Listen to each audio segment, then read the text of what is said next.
السلام علیکم ورحمت الله ملګرو. زه یم ذبیح الله ذهین او تاسو ګورئ ذهین یوټیوب چینل.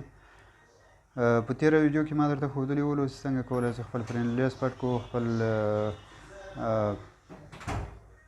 ټیګ بند کړو. په نننۍ ویډیو کې درته ښیم چې څنګه کولی شو خپل اپلیکیشن د فرینډ لیست صرف فالو ته واړو او خپل فالوور څنګه فالو کړو، او دومه درته ښیم چې څنګه سټایلیش ایډي جوړولی شو.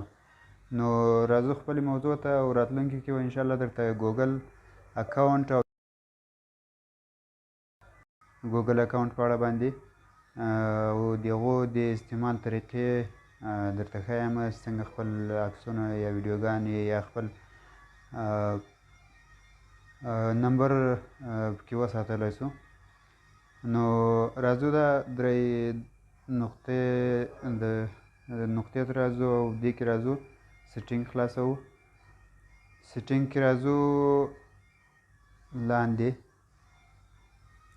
پبلیک پوسټ ته راځو، پبلیک پوسټ خلاصوو او په دې کې تنظیماتو ته راځو. دې تنظیماتو کې ما درته ویلي اوس د فالورز آپشن فعاله کول. دلته لومړی ده پبلیک او فرینډ هو کن سی یور فالورز. څوک کولی شي تاسو فالورز وګوري، دا پبلیک کوو. او څوک کولی شي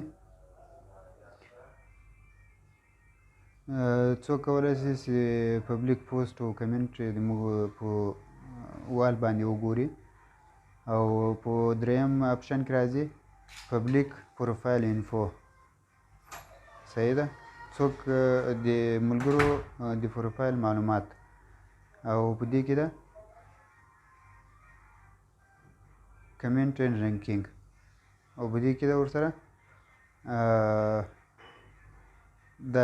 دغه دوه آپشنونه لاندني چې دي دا درته ټول په نوبت باندې ښیم.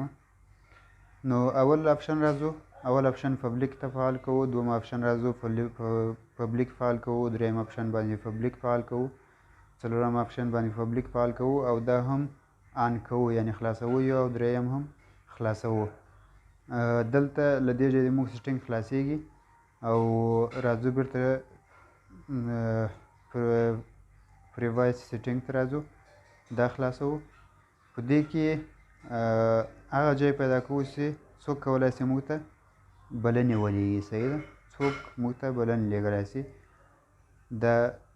دا هو کن سینډ یو فرینډ ریکویسټ، څوک کولی شي چې تاسو ته بلنې ولیږي. دا راځو دا څوک کوو فرینډ اف فرینډ، اول آپشن نه دوم آپشن ته اړوو فرینډ اف فرینډ ته. نو کله چې موږ دا فرینډ اف فرینډ ته واړول نو دلته د موږ په صفحه باندې څه راځي، د موږ په صفحه باندې راځي صرف یعنی څوک موږ ته ریکویسټ اوس نشي کولی، صرف فالو کولی یم چې ریکویسټ نشي کولی. دا د فالورز آپشن فعاله کول طریقه وله چې تاسو ته مې وښوده. او اوس راځو د سټایلیش ایډي جوړولو طریقه. سټایلیش ایډي څنګه جوړولی شو، راځو ایډیټ پروفایل ته، دلته بایو کوم ورکوله بایو ورکوو، کوم بایو نه ورکوله نو لاندې راځو او له دې ځایه شروع کوو.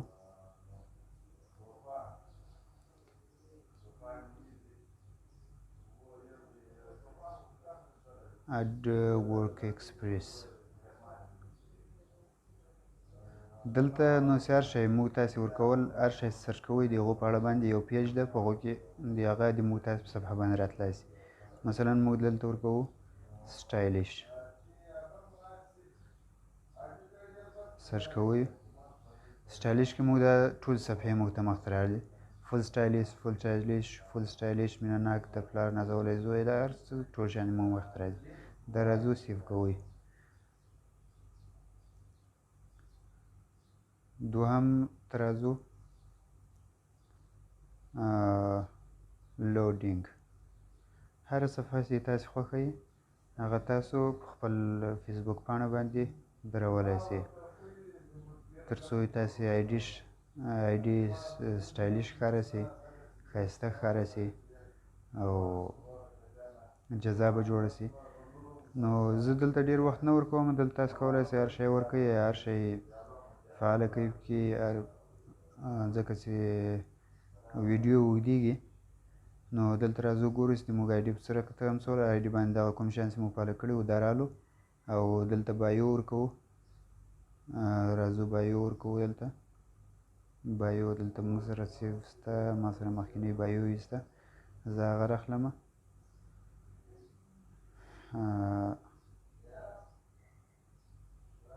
هسې یو بایو اوس راخلمه بیا وروسته تنظیم کوو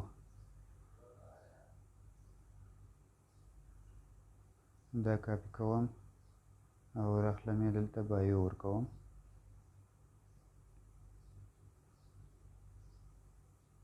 سیو کوم یې او د موږ پروفایل صفحه په دا ترتیب باندې برابره شوه دا د سټایلیش ایډي جوړول و سبا ته درته نوې طریقه ښیم د جمیل فعاله کول او د هغو ضروریات یعنې جمیل اکاونټ د ګوګل اکاونټ او په هغو کې د موږ تاسې ضرورت څومره ضرورت موږ تاسې ورته لرو او کوم جانو کې موږ کارولی شو یا کوم جان ته موږ تاسې ته ضرورت پیدا کېږي د جمیل اکاونټ او د ګوګل اکاونټ د هغو اړه باندې معلومات درکوم او ایډي درته جوړوم انشاءالله له موږ سره واوسئ